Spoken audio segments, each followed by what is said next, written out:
Good evening, everyone. Welcome to another Saving Elephants live stream. This one, the subject combating political violence. We have yet again another awesome group of panelists to discuss this subject with us today. I'm going to bring them on one at a time.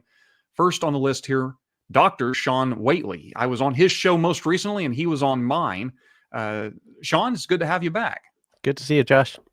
I should probably mention each of these individuals I'm bringing on have their own podcast. Yours, of course, Concepts with Sean Whately. Check it out after the conversation here. We have back, it's been a bit, but we have back Corey Nathan, Talking Politics and Religion pod. It actually goes on from there without killing each other. That's right. You got the important part in there, but Corey, always good to have you. Good to see you, Josh. Thanks so much for including me, man. Awesome. Justin Stapley. Man, it has been forever. I think you're the guest. I have tried to get you on more than anybody else, and you're always snubbing me. So it's great to have you on. I figured I was the one that introduced you to fusionism, and you've now interviewed a biographer of Frank Myers. So I thought my work was done. That's fair enough, but you should come back for a victory lap at least. I do want to highlight in this live show, by the way, the audience is welcome to post questions or comments. I did get one before the show even started that apparently you're too thin-skinned to criticize everyone. So we're going to keep an eye on that.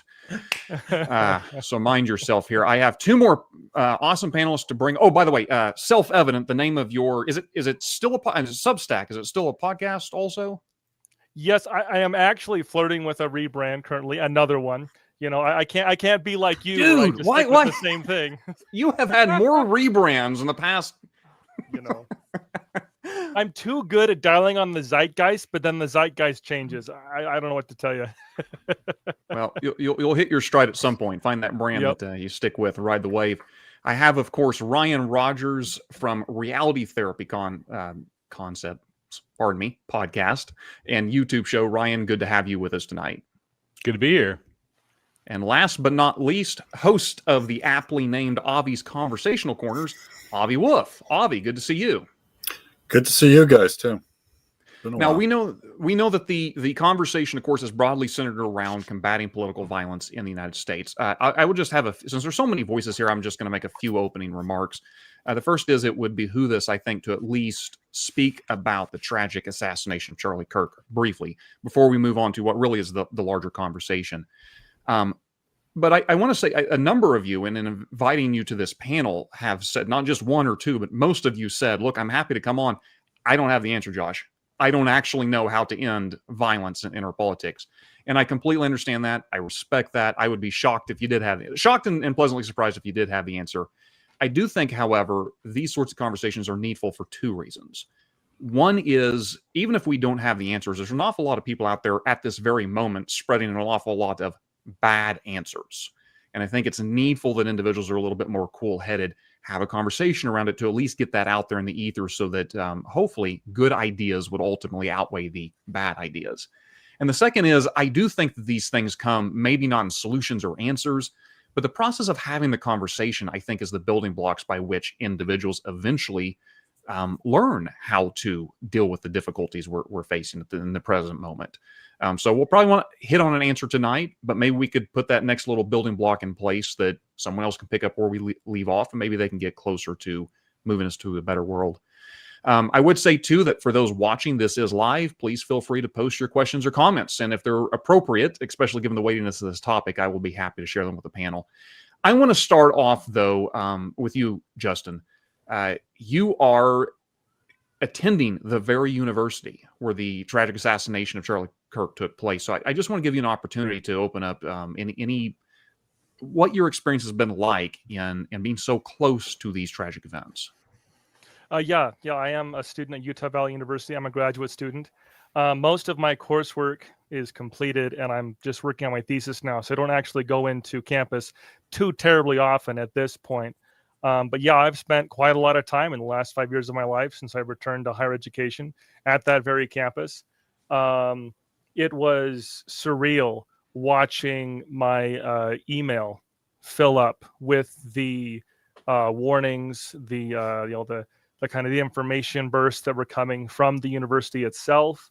I was trying to find out if my colleagues were okay, find out if there was more than just the one shot, if it was an active shooter, what all was going on.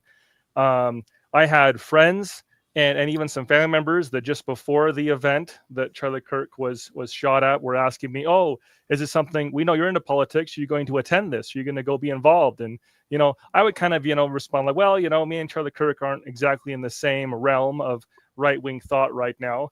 And some people even encourage me, well, go there and engage with him, go in and debate. He likes to debate, And so it was very, very close to home. And I mean, Utah Valley University, it's nestled in the Provo area, which is the valley just south of Salt Lake Valley. And it is, it's the highest percentage Mormon county in the state, to the extent that most people call it Happy Valley. And it's known for feeling like a kind of just a little nook nestled away from the world. And to have that innocence shattered in this way was just really jarring for a lot of us here in Utah. Thank you for that, Justin. And I wanted to open with you for the reason that I think not the entire, but part of what is exacerbating this problem of violence in our public discourse is most of our public discourse is exactly what we're doing right now. We're a screen, right? We interact with each other in a digital space. And I think it's important that we remember there's a real human on the other side of that screen, in the same sense that, you had a much more direct connection, if you will, to the events. And I know some people knew Charlie personally, obviously had family and friends, and a lot of people were big fans or followers of his. But I think that some of the things that just sort of hit you when something like this happens is those human connections of who was there actually with individuals on the ground, or have some sort of, as you say, you might very well have known people personally that could have also been involved in this had the shooter shot more than just at Charlie Kirk. I, for myself, were hundreds of miles away, right, reading this on my, and I felt sick when I heard the first news story, and I'm not even sure where this came from. It was some sort of an app that just generates, breaking news as fast as possible. Says breaking: Charlie Kirk had been shot in the neck, but that he was in critical but stable conditions and expected to be okay. And I think that gut punched me even more when I later learned that was not, in fact, true. Why was that reporting that? And then, of course, very shortly after that, we hear they've apprehended the suspect. And then that wasn't true. Then we went for almost a day where, it seemed like it was almost tragedy upon tragedy. And as I say, I don't necessarily want to dwell the entire hour on talking about the assassination of Charlie Kirk, but I do want to give each of you the opportunity, if you want to express your feelings on your thoughts in that moment or as they've unraveled to today. I'll share that I thankfully am not so online that I was pretty oblivious.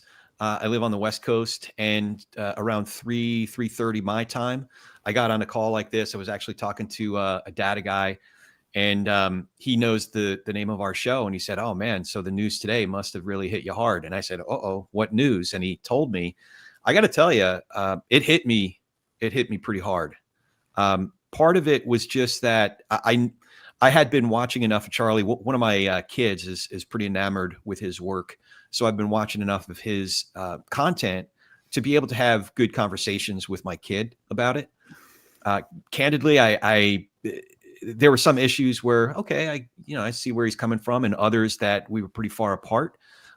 Some of his debate style I wasn't a fan of. I thought of it as, I call it stacked deck argumentation, meaning sometimes it was, I don't know if this is fair or not, but maybe intellectually dishonest, a way to set the person up so that he could slam dunk on it. But my biggest, what I was applauding was the fact that he was doing it. He was engaging in speech. Whatever complaints I had about his style, that's like, so it's not even secondary. It's not even tertiary. It's beyond that. It's such a minimal complaint compared to the profundity and the importance of the fact that he was going onto college campuses all over this country and engaging in speech, right? And he was challenging others, even if one after the other fell on their face. How much do we each learn from falling on our faces? So any number of students, whether they did well or not, or even were embarrassed, I would like to think that most of them were inspired to go ahead and engage in speech and improve in their rhetorical abilities to continue engaging. That's what it is. And the idea that someone found cause or thought that this would silence him, that engaging in the ultimate act of violence would silence his voice, that is a breach for all of us. And instantaneously, I felt that in my gut. I was also immediately concerned because there are certain predictable outcomes that we could all see, some of which have played out. We currently have a president that was not going to lead in an exemplary fashion, but was only going to exacerbate divisiveness. And if there was a way for me to have expectations that he's exceeded in that regard, that's what's happened, and I think that's part of the larger tragedy. But also, I've been disappointed to see that in a very short amount of time, folks have gravitated. It's almost like grooves have been paved for folks who are even remotely inclined toward one partisanship, to fall into those grooves, to be groping around for whatever narrative it is, so that it's the posture that we're all too familiar with, which is partisanship over ideals, partisanship over principles. So we're still in the midst of it, and I'm still trying to make sense of it. But I do, it's a tragedy what happened, and I hope that those of us who are paying attention can move forward in the spirit of free speech and understand the spirit of free speech that much more clearly and in a more principled way. So if I may speak for a bit, when I first heard about the incident, it just completely shocked me. If I may take a line from The Dark Knight, remember when the Joker talks about things being part of the plan. We expect, unfortunately, we don't want it to happen, but we expect, God forbid, that lunatics or schizophrenics and sometimes political fanatics will try and kill politicians, right? When you had the attempted assassination of Trump during the campaign. We expect, people to try and kill other leaders. But when you get down to the level of you're going to kill someone who's not a politician, he's a civilian activist and a leader, it feels like a line has been seriously crossed. And I was not a big fan of Kirk. I thought he was very much too much of a provocateur, too much of a sometimes a troll, although it's interesting that according to many accounts I hear, he's tried to soften that a lot in the last few years. And I thought that was admirable and commendable. But I think the main thing I thought about, and I think about when we talk about political violence, is this. Political violence has accompanied the United States ever since the United States became a thing. But there's a big difference between, say, events that shock the nation and aren't repeated. For instance, Abraham Lincoln being assassinated and just sending the entire nation into mourning without really no much follow-up, and decades in which political violence is almost normalized, right? You had the wave of anarchist violence during the late 19th and early 20th centuries.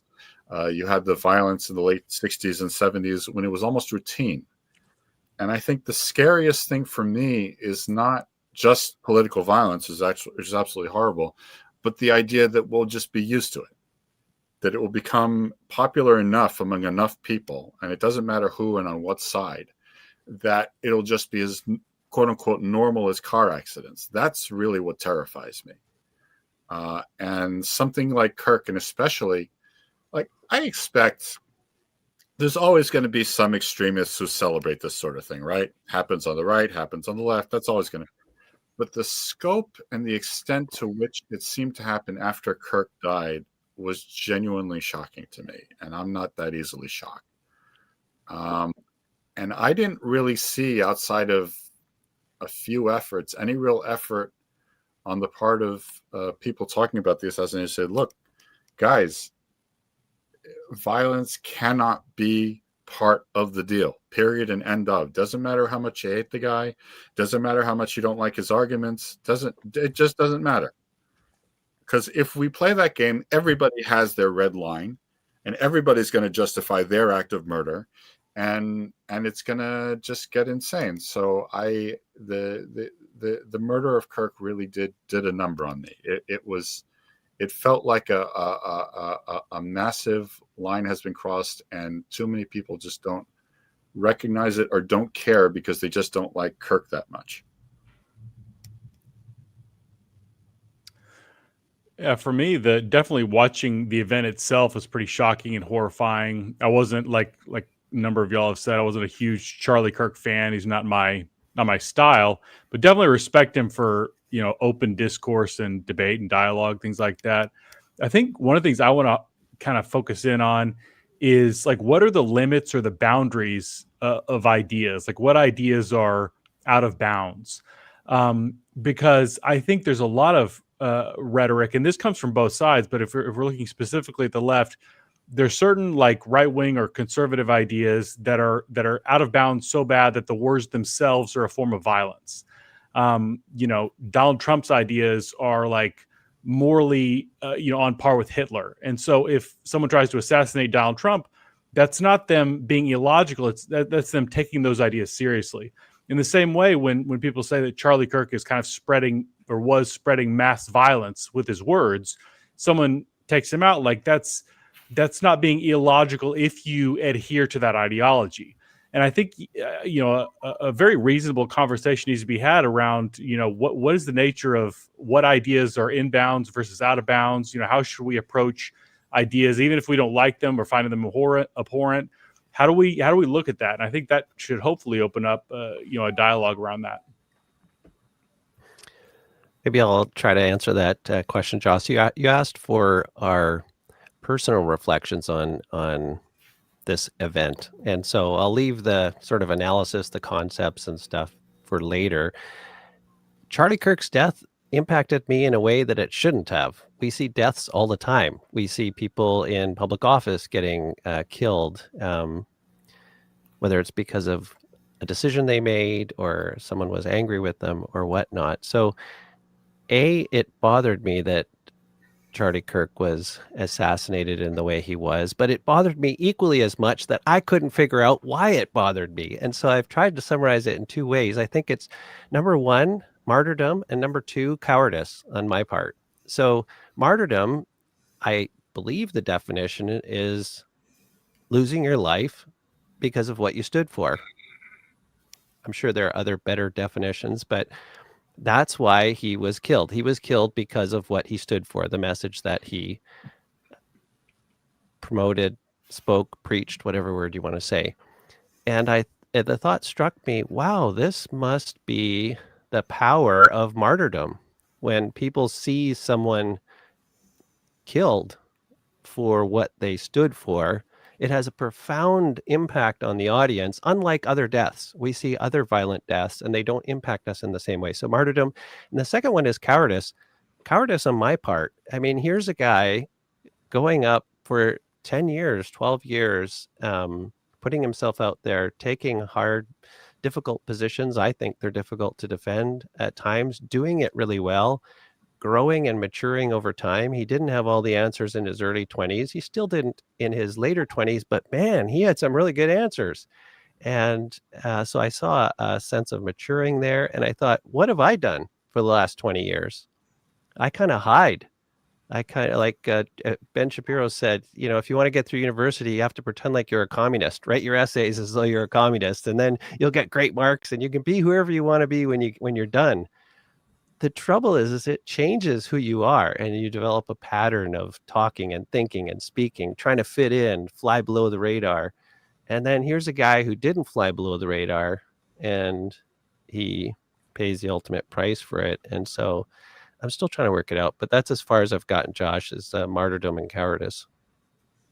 Well, I appreciate everyone's thoughts there in the opening. And I wanted to throw one other thing out. And by the way, Ryan, I think your what ideas are out of bounds is a very good place for the conversation to go. But before we get quite to that, the audience may notice at this point, and I did this quite deliberately, I occasionally on these panels, I try to invite individuals who can have good-natured disagreements. And I'm sure there's plenty of things the six of us could disagree on, but it sounds like most of us are sort of in the same relatively similar vein of thinking here.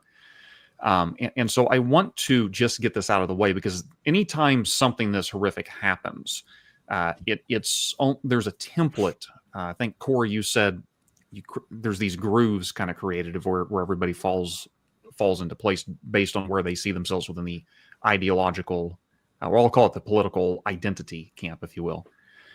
And I actually had a couple of people reach out to me prior to this conversation who expressed some concern that the conversation would focus too heavily on blaming one side over the other.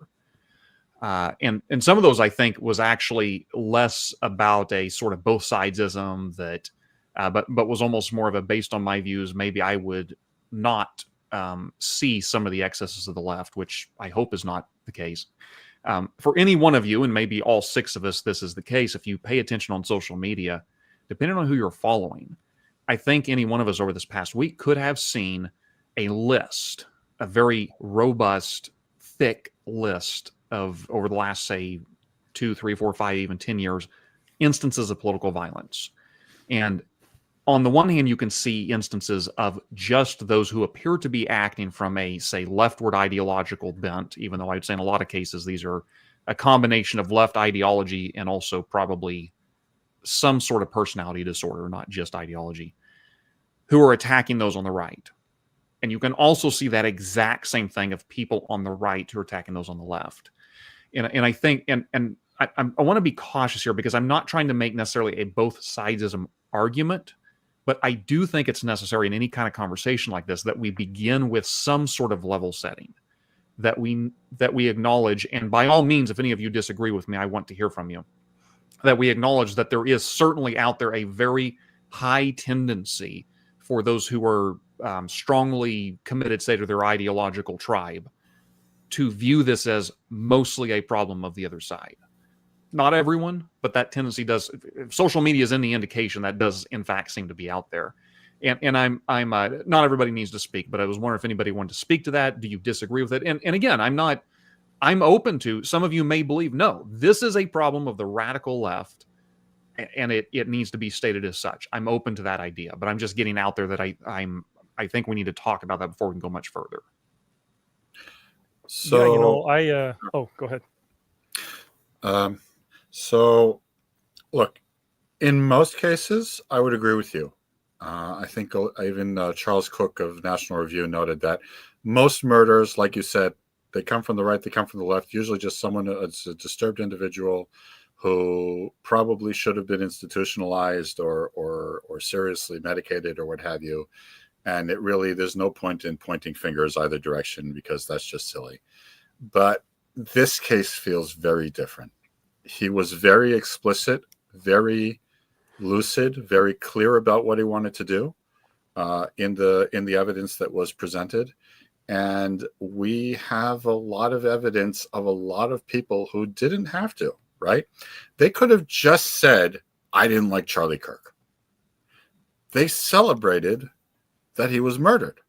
In fact, a lot of people went around saying, let's find some new targets. And that's not just one nut job. That's not just one disturbed individual. I hope to God it's a small culture. I hope to God it's a restricted culture, but that's a pretty scary thing, that you've got tens, hundreds of thousands of people who think that it is good and right to murder people who you think have the wrong views or have the wrong policies, like the case of the healthcare guy who was murdered here in New York. So I think that this case is different. I'm sure other people will disagree, but it does feel that way. I was just going to say that a couple days before the assassination happened, I tweeted out something to the extent of whether we're talking about leftist radicalism or right-wing radicalism, the left and right-wing adjective that isn't doing as much heavy lifting than the word radical. And that's an important thing to remember, is that the enemy is radicalism, and radicalism can happen from any point on the political spectrum, no matter where we go into the margins. And that we need to do some work on recognizing what are the roots of radicalism. And political violence, I think, really demonstrates what those roots are. We actually have the text messages of this shooter that he shared back and forth with his roommate. And one of the things he says is, "I had enough of Kirk's hatred. Some hate can't be negotiated out." And that is one of the roots, the key roots of radicalism.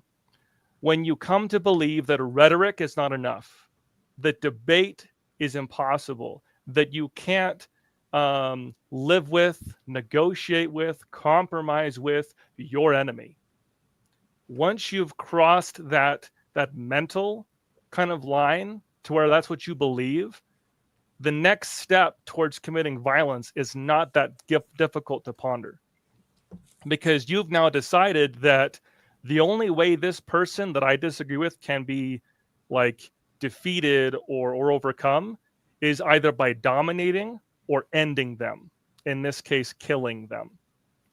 And while the left definitely has demonstrated that huge level of radicalism in this last week, and it's shocking and it's horrifying, I do think we have to be careful and not to make sure we also recognize that also very much exists on the right, and we're seeing a lot of that right now, to the extent that people are violating the very principles that Charlie Kirk stood for. I mean, we're seeing tremendous cancel culture. We're seeing people like wanting serious consequences for things that people said, because they must be defeated, they must be dominated, they must be ended, you know? And it's also having that self-awareness, right? This guy, this shooter, is sitting here saying his hatred is a problem. His hatred needs to be addressed. And yet somehow it did not enter into his mind that to aim crosshairs at someone's head and pull the trigger is the ultimate evidence of hatred. He did not recognize the hatred in his own heart, and all he saw was the hatred of his political enemy. And I think we all need to take a step back and do some self-awareness efforts and think, are we allowing any room in our hearts for that kind of hatred, to where all we're seeing is the hatred on the other side, and we're not recognizing that we ourselves are saying things, doing things that are demonstrating hatred as well? So a lot of my research is about the psychopathologies on the radical left, but a lot of it could just as well apply to the radical right as well. But I would say like the arrow of causation is bidirectional. So Josh, you brought up personality disorders as contributing to ideology. So I would say people who have natural amounts of like emotional instability, maybe anxiety, depression, looking for an explanation as to why I feel this way, you know, and you're kind of given this answer, you know, for this person, it could be, well, you know, someone like Charlie Kirk is greedy and bigoted, and he's, you know, created this system of capitalism and all these different things that are creating a system of oppression around me, and that's why I feel this way. And you buy into those ideas, and as you buy into those ideas, it actually exacerbates those type of feelings inside you, and you kind of get this negative feedback loop. And I think a lot of people, it's interesting. A lot of my people I interact with on X are right of center, and on Facebook, my Facebook, it's more left of center. And so I'll go on X and I'll see people who get caught in these like algorithmic feedback loops, and they're thinking like every Democrat is just like morally depraved in essence. And then I go on Facebook and you hear people talking about how, you know, every Donald Trump supporter is worse than Adolf Hitler, and you see people get trapped in this spiral. And like I said before, like the violence makes sense if you understand how that psychology is impacting people. Josh, maybe I could take the bait there and pick a hard side, one or the other. I'm going to say this is all due to the left, and prove me wrong, right? I'll pull a Charlie Kirk on you guys. It's all due to the left. Prove me wrong, and I'll give you some evidence for that. It's the same people that in Canada, anyway. So I'm just north of Toronto, fourth largest city in North America, by the way, guys. I don't know if you knew that, right? That's crazy. You're the one that taught me that. Yeah, there you go. Mexico City, LA, New York, and then Toronto. Not something I'm proud of, but anyways, there it is. Dr. Ruth Marshall, University of Toronto, quote, shooting is honestly too good for so many of you fascist, and then C word for feminine anatomy, end quote. Amelia Rose, UVic, in caps, good riddance. Woke radical left finally sent someone with good aim, end quote. So these are the social leaders in our society. These are the people who are teaching students. And they had similar, I have a whole bunch of other quotes I could share as well. I refer your listeners to recent article from Monday, How Canadian Universities Became Cheering Sections for Political Violence. Leaders of prominent public sector unions and other academics. They cheered for Charlie Kirk's assassination. They also cheered for Hamas, October 7th, and the Hamas attack on Israel. So I don't see comparable examples from the right. That doesn't mean the right is pure and holy. Absolutely not. You know, if you put them into power, they could oppress people and have them starve to death and do all sorts of terrible things. But their modus operandi is not to do this sort of violence. And so I think Avi said we just get used to it.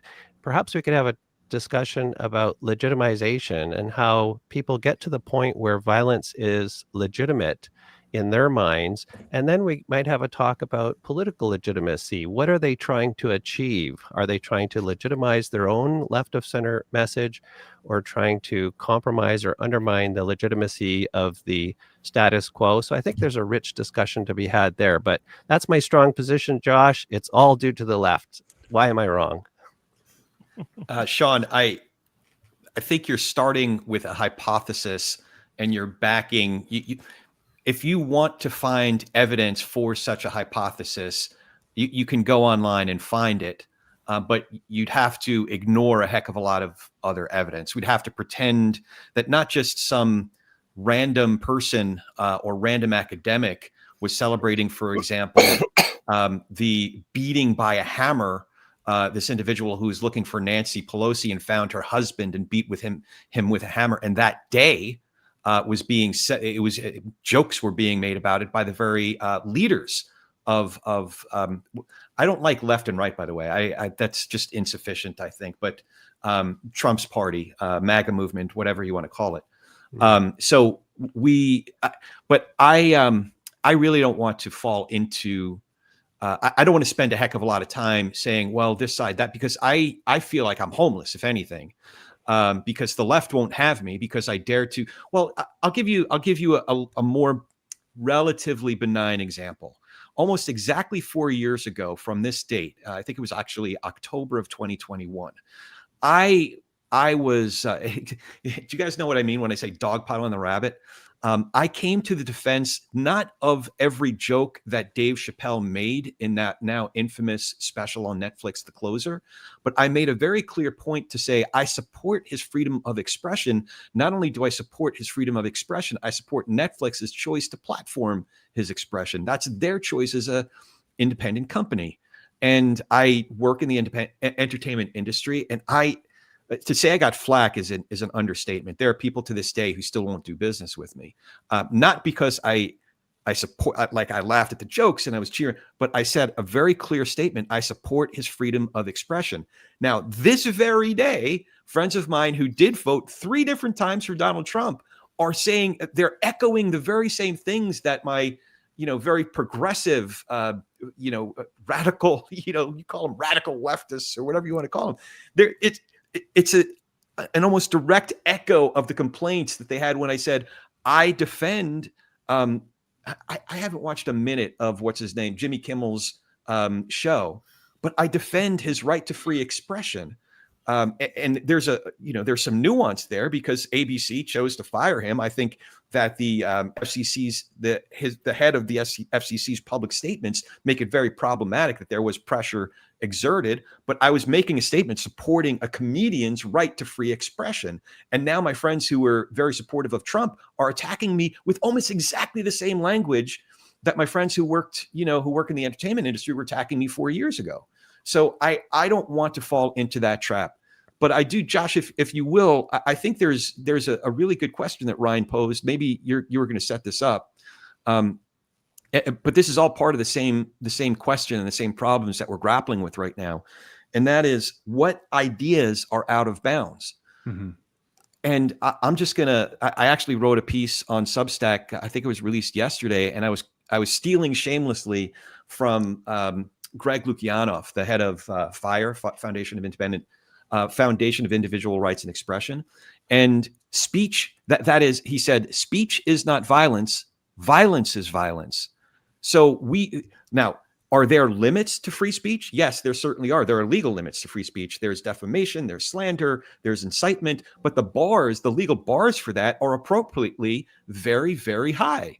So, to the extent that if you deem, let me just encourage some folks here that I do have some friends, as much as I like to avoid left and right, I do have some friends that are left of center or pretty far left, whatever you want to call it. And I just want to encourage you that I've made some progress because I'm talking to them. I'm actually talking to them. And some folks who would say, well, what he said was hate speech and it was leading to violence.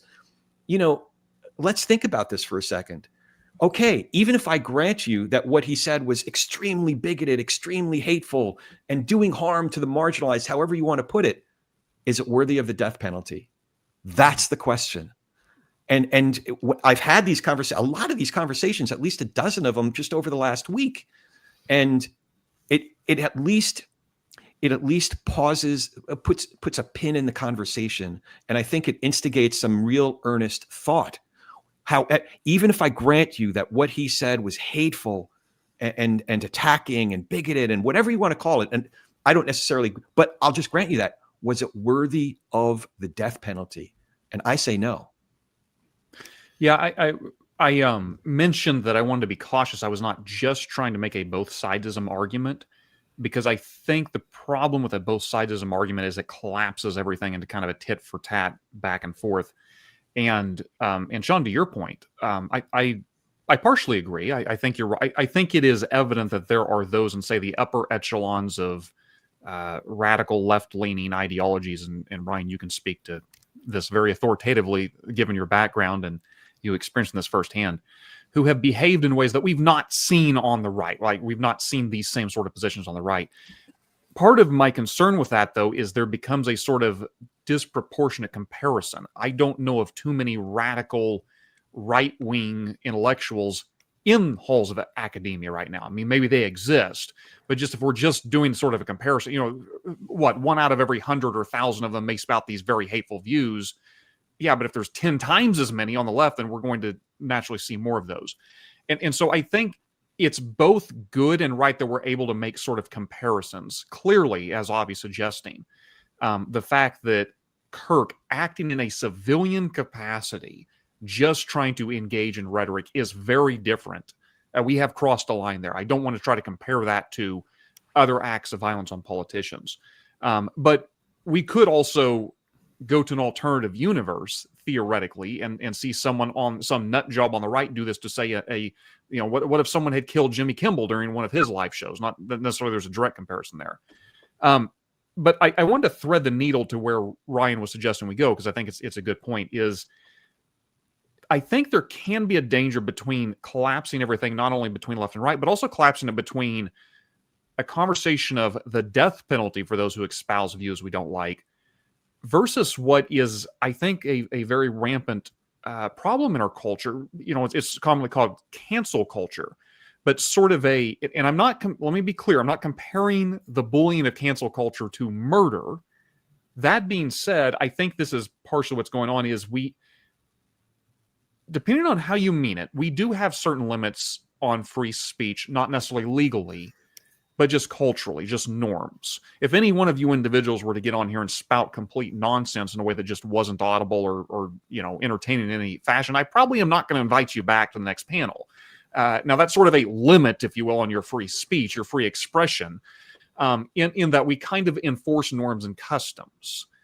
We don't tend to kill people, but we behave in ways that reward certain things that, if they're not speaking, things are just terribly taboo. I think part of the problem we have now is a sort of one-upsmanship between a death match between two tribes, red versus blue, left versus right in the United States, where there's this almost sense of we got one for the team. We got Jimmy Kimball fired. Okay, that's one for Team Red, right? We and again, I'm not trying to compare these at all, these gruesome events between the firing of Jimmy Kimball, which is a private company can do that, versus we shot Charlie Kirk in the neck. Okay, that's one for Team Blue, if you will. And I think that's the reason I wanted to put it that way is I think that sort of stark contrast is I want to be cautious that we don't say, so long as you're not murdering people, you're cool with free speech. Maybe there's a broader sense in which, no, to be for free speech doesn't mean we're just cool with anything anybody says, but rather we want to foster a more open debate society. So I thought I might start. As I've been seeing, it's interesting, Justin. You mentioned the rise, the massive amounts of cancellations that's happened the past week, and it has indeed happened. There's also been a very interesting and I think pretty robust debate among at least the people that I follow about where you draw the line. Do you get everybody fired? Whoever just said, even people who say, I do not condone violence at all, I just didn't like Charlie Kirk. Do you just get everybody fired even if they work at a Wendy's? Or are there gradations? Are there levels? And I think one definition I saw was if people are in a position of trust, say you're a teacher at a public school or a doctor or in the caring professions, something like that, and you come out and you say not only that you didn't like Charlie Kirk, which is your right, but that you're glad he's dead, or maybe that you want others like him to be dead. You're not just engaging in free speech. You're making a statement that people who might agree with Charlie Kirk or might have voted for Trump, that you don't really care as much about them. You don't necessarily, if something bad would happen to them, you might even cheer. And that's a very serious problem. One of the things I very seriously lament, and I'm sure others will talk about this, is and I'm sure scholars, will cover why it happened, but the death of liberal neutrality. It used to be a consensus position that no matter what your politics, no matter what your religion, no matter what your ideology, right? If you worked in the professions where people had to implicitly trust you with their education, with your life, or with other critical things, you could trust implicitly and without having to do any inquiries that in exchange for the contract or whatever it is, you would do your best no matter what you thought of their views, right? If someone was a Republican, or let's go even extreme, someone was a neo-Nazi, okay, and he is being charged with something, and he has to get a liberal, maybe very liberal, or maybe left-wing public defender. Used to be, you could rely on the fact that man or woman will do their best to properly defend that person, even if they absolutely despise you. But if you have even a significant number of people who seem to be expressing these views about people with right-wing views, that comes into very serious question. A big part of what helps a diverse democracy with different views and different beliefs and so on and so forth come together is you have that implicit trust that if someone's working in government, someone's working in the professions, and someone's working that all those disagreements go out the window. This is all about just being a professional. And I'm not saying that necessarily means those people should be fired. I am saying that it's qualitatively different in one way or another than getting someone who works at a Wendy's fired for a stupid comment. It's qualitatively different than maybe parsing the opinion of a politician who may or may not be supportive, because we need trust. If we are to bounce back from political violence, we need to increase the amount of trust in society. And statements like that aren't just expressions of free speech, they're expressions that magnify people trusting one another. And imagine if, God forbid, a professional started, say we mentioned the conflict that's going on in Israel. Imagine, God forbid, a professional goes on and cheers what happened on October 7th, or says, I don't know, drop the bomb on Gaza City. If you're on the other side of that, would you want to go to that professional? I'd be very careful. Oh, I want to jump in there. Yeah, I'm pretty close. I would say close to a free speech absolutist. I'm kind of coming from a classically liberal background, and I feel like all of my allies here are very transient. I feel like the left was very pro free speech when they were out of power in the 60s. In the last few decades, they've developed a lot of cultural power, and they're the cancel culture people. And my allies, recently have been the right, who've been very pro free speech. And I could already tell as the pendulum is shifting away from the left and towards the right, a lot of these people are not going to be my allies for very long, because it's a conditional, preference for free speech. I think when they get power, they say, well, they're being hateful as hate speech. We can shut that down. That being said, I love what Avi was saying. I'm a clinician at a addiction rehab.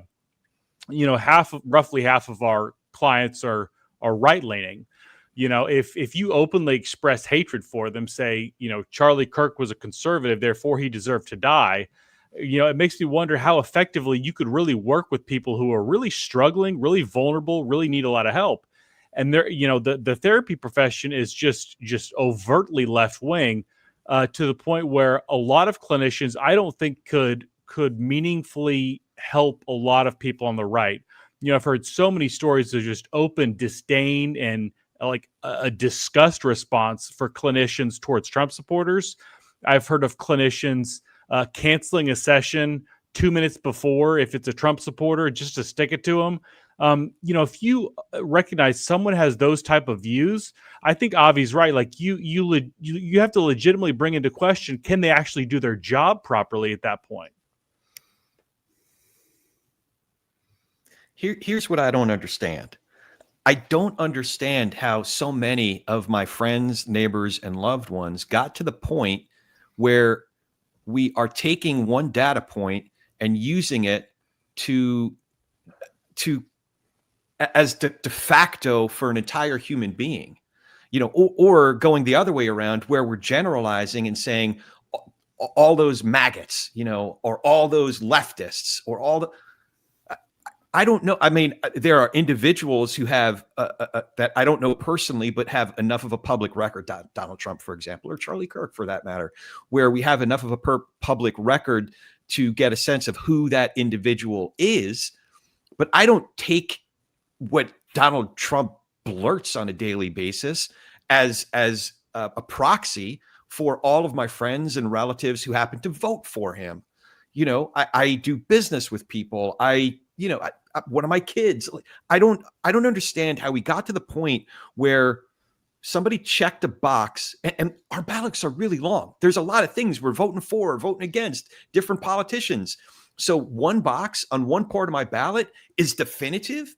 I don't understand how we got there. At what point? To me, it's like we're dismembering people from the body politic because of one check mark on one. Now, I'm oversimplifying to make a point, but I think when I sit down, and to your point of what you were saying before, Josh, when I sit down and there's another human being in front of me, and I think you were alluding to it as well, Sean, there's another human being in front of me. Oh, well, all of a sudden, oh, this guy likes bourbon, or, we're coming from the soccer field where our kids were playing together. I know that, oh, he's wearing an LA Dodgers. Well, he's wearing an LA Dodgers hat, so I'm definitely going to have to cancel at that point.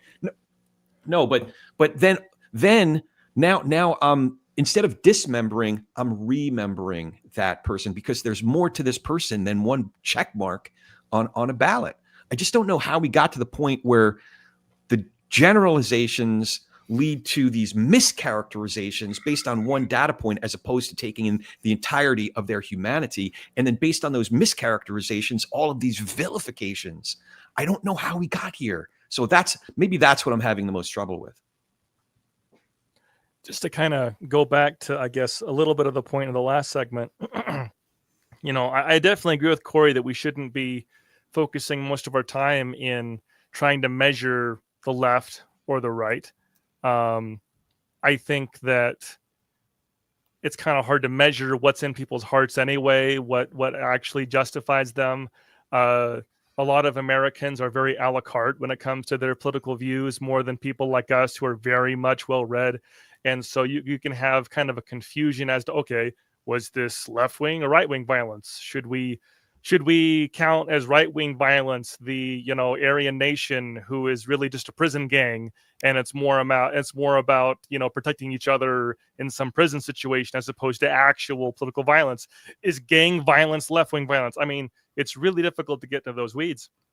And then also, like, I have a colleague and a professor here at a UVU who wrote a whole book rejecting the idea of left and right, and that it's just a confusion. Now, I think that left and right does have a certain utility to understanding basic political differences. And to that end, I would go as this far to say that the left has been radicalized longer and probably more intensely over the course of history. I mean, we had a Democrat president, Woodrow Wilson, who was the first president who was openly dismissive of the constitutional order. We had the 60s was a hugely radicalizing moment for the left. You had the Weather Underground. You had all these, different things that tend to, the very anti-war movement, and then you've also had this long march of the institutions that we talk about, right?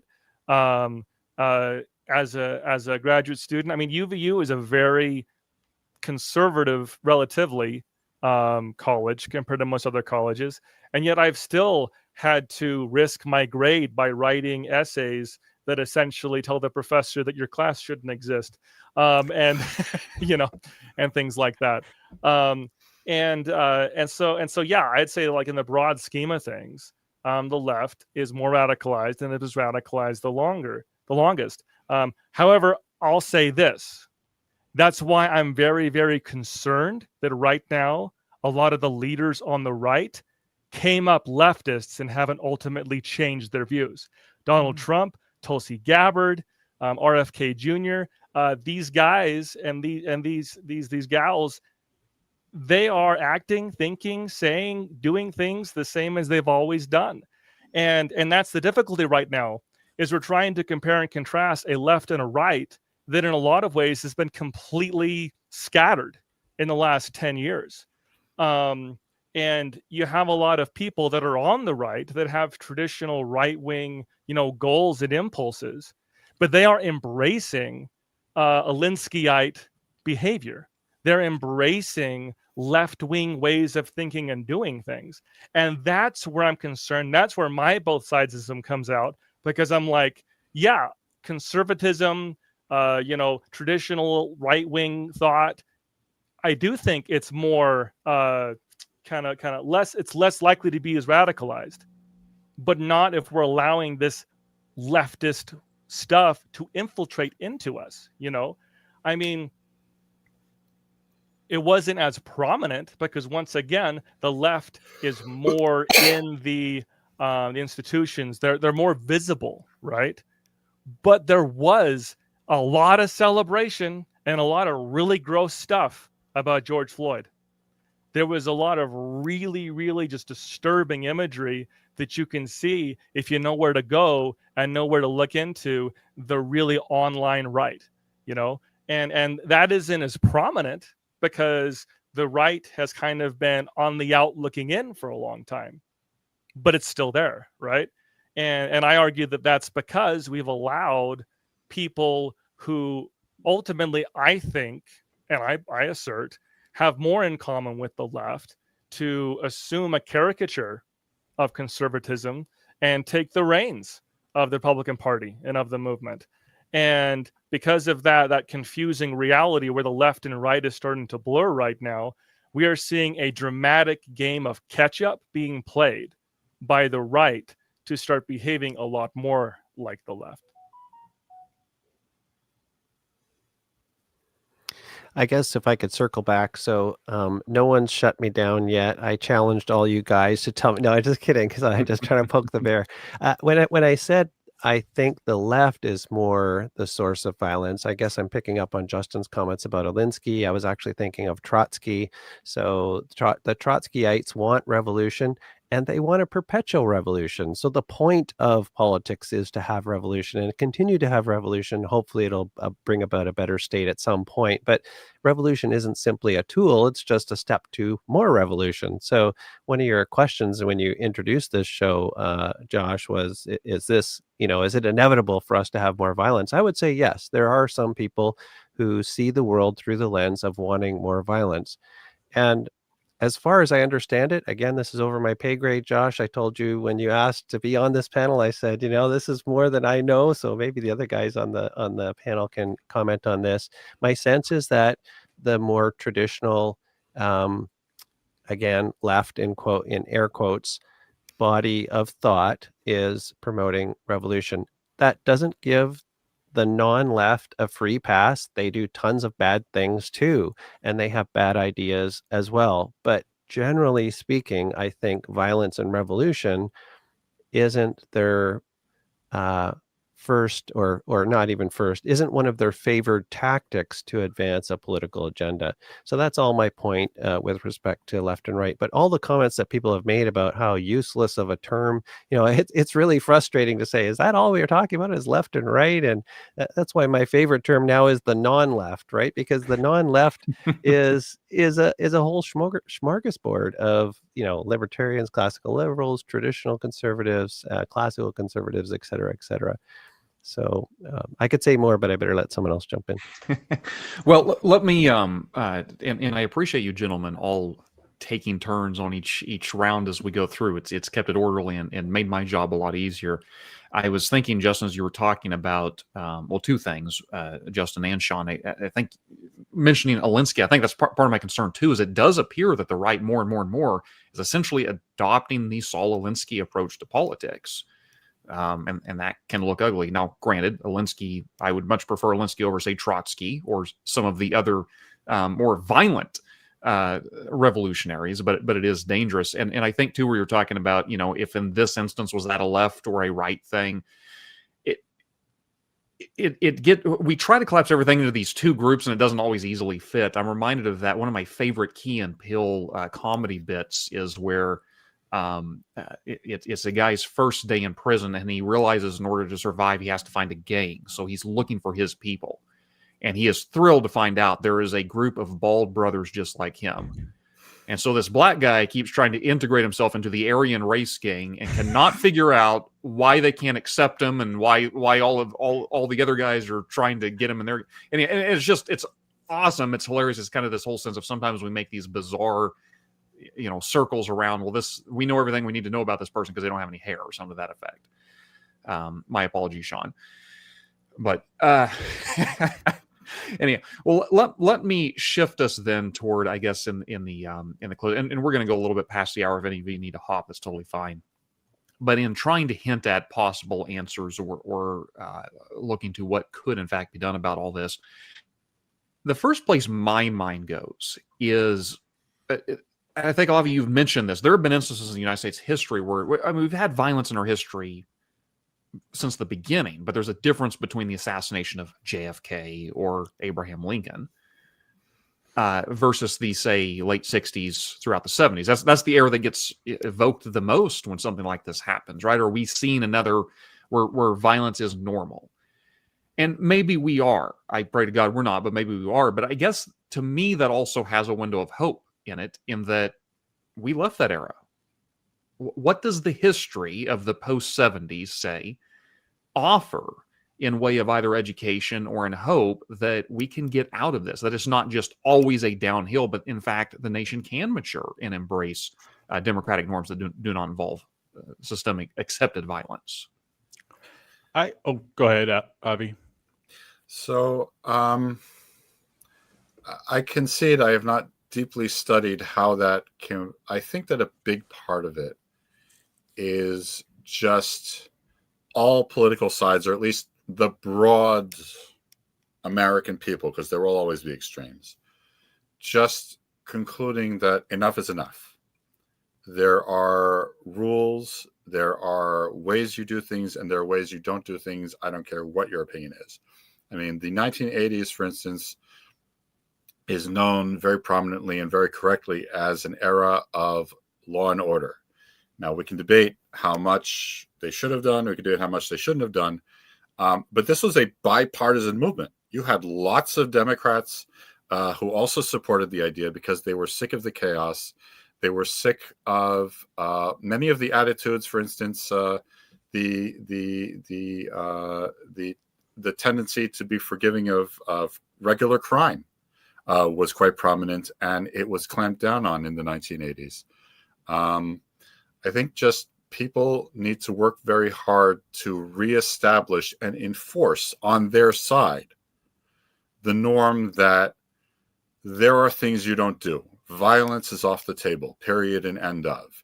Murder is off the table, period and end of. Certain kinds of forms of disorder and attacks are off the table, period and end of. And that's going to be hard, but I think, like you said, history proves it is possible. But it does require everybody to, Sean, you talked about going under the radar. It requires sticking your neck out a bit. It requires, if you hear your friend or whatever mouthing off about how so-and-so should be shot, you just need to tell them no, that doesn't fly, period and end of. It starts with millions and millions of people, not just promoting dialogue, but making it very clear that in order to have liberty, you must first have basic order. And basic order includes that we do not settle our political differences with violence.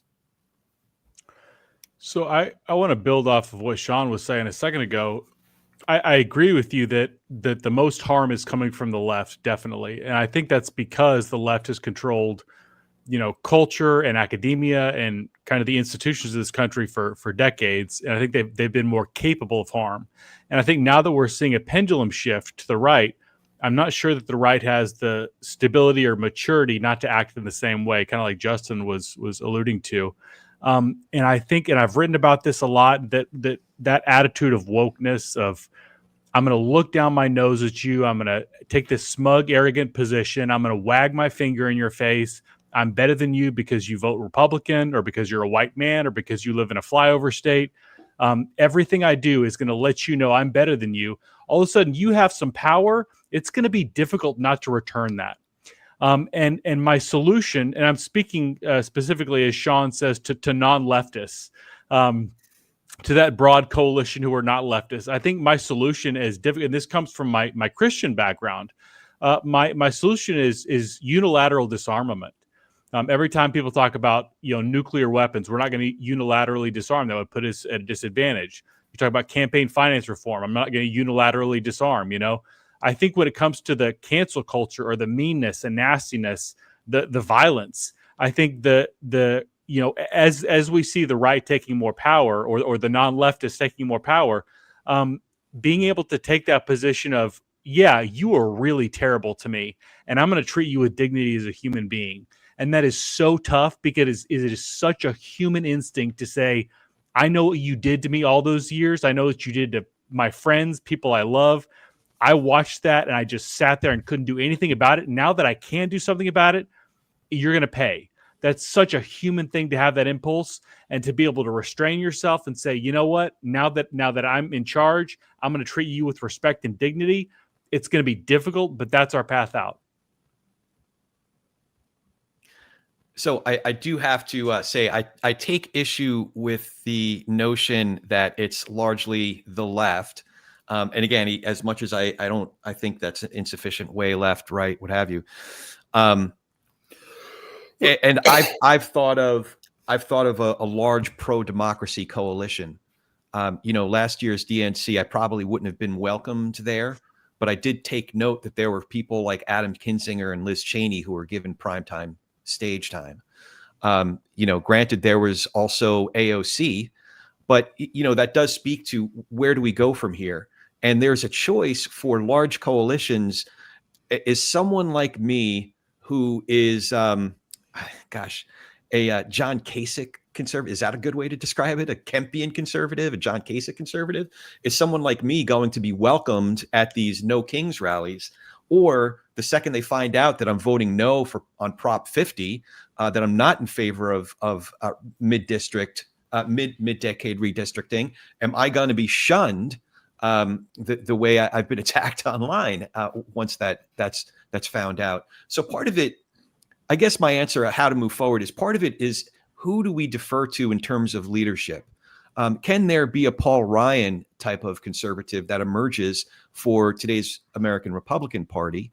Or are we going to continue to find ourselves being led by the biggest clown in the room?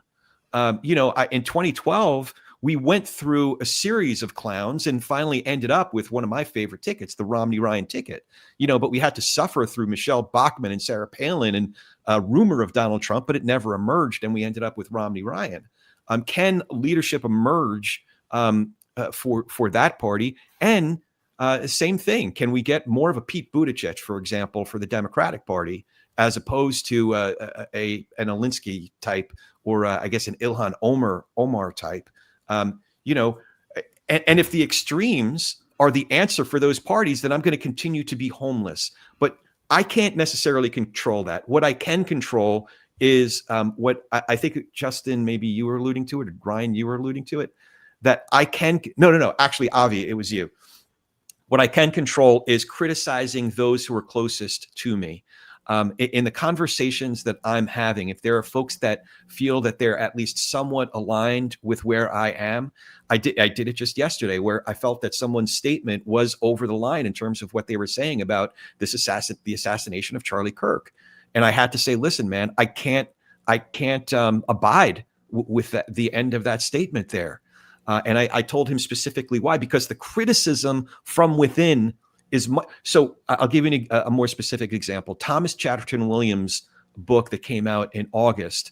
Oh gosh, I wish I remembered the name of it off the top of my head, but it was basically a critique of cancel culture. The same way that Yasha Monk in 2023, The Identity Trap, was a critique of cancel culture, but he's a left of center academic. Those are much more thorough and robust rebukes that I think other people who consider him a colleague and aligned politically and socially are much more likely to be chastened by his critique, as opposed to, wagging our fingers and throwing rocks at each other from across the fence, looking at each other as the other side. So I can only take agency for the conversations that I am in, as well as also looking within. I'll give you one example, and then I'll shut up. Of how I've evolved in terms of free speech. I realized that some of the rules by which I was curating conversations on our threads was not in the spirit of free speech. It was more, I was echoing some of Facebook's rules circa 2020 and 2021, where I was basically silencing those who were perpetuating what I deemed to be conspiracy, or proven falsehoods was the wording that I would use. Well, now I regret having used those rules for a couple of years. And I look, if somebody is threatening someone, that's a line that I won't allow to be crossed. Like threatening with physical violence, that's a line that I won't allow to be crossed. But that's different from somebody saying, no, the earth is flat. They just look dumb. They're uninformed. But bad speech can be countered with better speech. Even when it comes to something controversial like vaccines at this moment in time, I'm going to let, or what happened, whether January 6th was a false flag operation. I find though, that bad speech can be combated with better speech, and being willing to chasten those who are most closely aligned with me. Those are some of the things that we can do. Also, lastly, with gentleness and with respect. That's where I'm coming from. Yeah, as a conservative in academia and a Reaganite in a very MAGA-dominated Republican Party, I get it from both sides a lot. I get shellacked. That's definitely the truth. I often joke that if I'm not called a communist and a fascist on the same day, then I haven't had a good day. but yeah, I mean, one time I was in a constitutional class, and I just voiced my opinion that the 14th Amendment provides enough protections for everybody, and we don't need a women's rights amendment. And I about caused a riot, and people were very, very not pleased with me. But then on the other hand, I've Was that gone through- before or after Joe Biden officially declared it to be an amendment? that may have been what brought it up. Okay. ERA. But then I go to Republican Party events. I'm very involved in the Utah Republican Party. I'm the state director for the Utah Reagan Caucus, and we're very involved.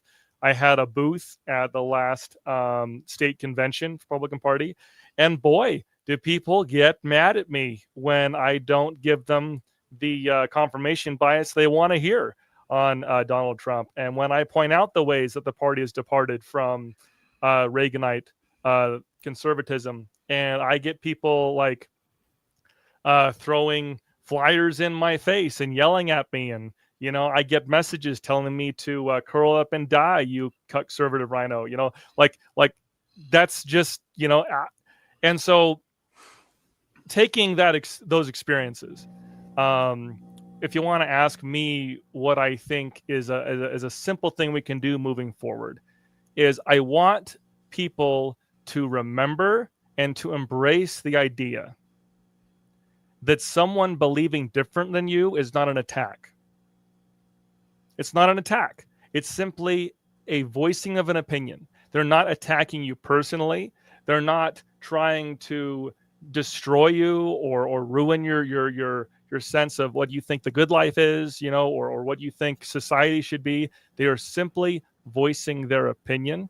And the best way to respond is to calmly reply back with your own opinion. And that ultimately is what's going to turn the corner. Whether you want to talk about it being the both sides, the left, whoever's fault it is, we can each do our part to make things better by smiling and not taking it so personal. Yeah, pretty hard to say something better than that, Josh, but I'll try. So, Justin, as I was listening to all of you guys, I'm thinking of some of my libertarian friends who call me a communist, right? I'm far too much Edmund Burke and not enough Murray Rothbard. So it's certainly context specific, and as I'm reflecting on this later, sorry, Josh, you're muted. Were you going to say I was something? just wondering, this is news to me that Edmund Burke was a communist. Yeah, no, I'm saying you haven't talked to enough libertarians, Josh. Oh, okay, fair enough. Yeah, and I love my libertarian friends too, right? I'm not bashing.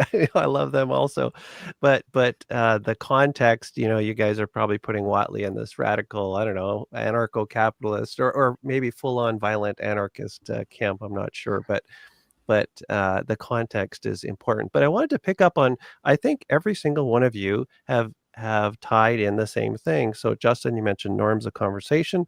Corey mentioned leadership. Ryan mentioned unilateral disarmament, and Avi mentioned norms. And I tie all of those ideas together within this very nerdy, difficult to define idea of political legitimacy. Roger Scruton, one of my heroes, and I think it's Josh's hero too, perhaps, was asked in an interview to define political legitimacy. And he said, oh, this is very, very difficult to say. He mumbled along, but I think we can start wrapping our heads around the idea. If we think about stoplights exist all around the world. And in Canada and the United States, at least the United States that I've visited, most people stop at stoplights, even in the middle of the night when there's nobody around. You stop and you wait for the silly light to change color. Well, in other countries, even in broad daylight with a police officer standing there on the corner, people don't listen to stoplights. They'll go right through a red, and if there's an opening, they go for it. So stoplights do not have legitimacy in some countries. And so we need to ask ourselves, why are stoplights a legitimate symbol of authority or something that we change our behavior by in North America? And that concept speaks to a bunch of other things. So Avi mentioned norms. No, we just don't do violence. Ryan said, well, you just need to stop this. We need to unilaterally disarm. Corey said we need leadership. all of this speaks to the idea of how, to steal a term from Yuval Levin, he says we have to be formed in order to be free.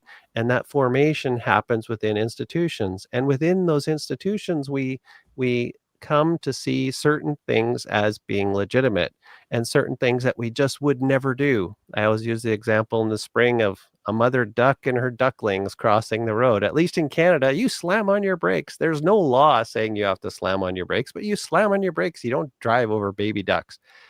And I use those as silly, somewhat humorous examples, but I think they relate to these much bigger ideas about assassinations, killing people.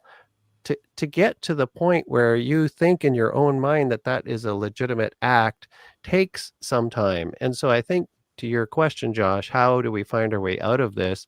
We have to really turn our minds to legitimacy, political legitimacy, and how do we foster and form a sense of legitimacy within the institutions that are healthy, so that we end up with a, very Canadian term, peace, order, and good government. How do we achieve that? And it can't happen overnight. It takes generations of strong families and strong communities and strong congregations and clubs. But it's not just because we like clubs, and it's not just because we think families are cool. No, it's because we think people need to be formed. I'll close with this. Aristotle said, you're not born fully rational. You have to develop intellectual virtue, and that takes time and effort and reading and work. And eventually, maybe you'll be able to think clearly, sometime in your 60s or 70s, perhaps. Same with moral virtue. You're not born courageous, yet you become courageous by doing things that require courage. I think it applies to being a good citizen, being, fulfilling our civic responsibility, learning how to be polite and tell the truth. So all of this is related to this larger concept of legitimacy, and the legitimacy that we attribute to social institutions that we would just never desire to pull down. And so legitimacy, that's the answer, Josh. That's the secret. Words of wisdom from all of you gentlemen, and I very much appreciate it. I appreciate the conversation. As I sort of said when we opened up, that I don't expect anyone to have like a silver bullet solution or a 10-point plan as to how we get out of this. But I am a firm believer that, and this is not my phrase, I don't know if Jonah Goldberg coined this or if he's getting it from somebody else, but I'll say I heard it from him. Civilization is in effect boiled down to the story that we tell ourselves. And what separates us from one civilization to the next, or to even have a civilization, is the way that we think of ourselves within the broader society. And I would even maybe go a step further. It's not only the stories that we tell ourselves, but those that we tell each other and consistently reinforce. I really do believe the solution emerges not from a 10-point plan or because anybody has this brilliant idea, but because individuals are telling themselves a story and telling others a story, and having that constantly reinforced by the way they interact, by the things that they show that they value, and to live in a society that does value the rule of law, and that we don't kill someone because we find their speech to be, any shade of hateful, is a civilizational story that we have to relearn, unfortunately, how to tell ourselves, but it can be done. And I'm grateful for all of you. Corey had to hop, but Corey, Sean, Ryan, Justin, Avi, I often say in these panels, I profited greatly from you gentlemen and your wisdom. Thank you guys. And thank you everyone for watching. You guys have a good night. You too. Good night.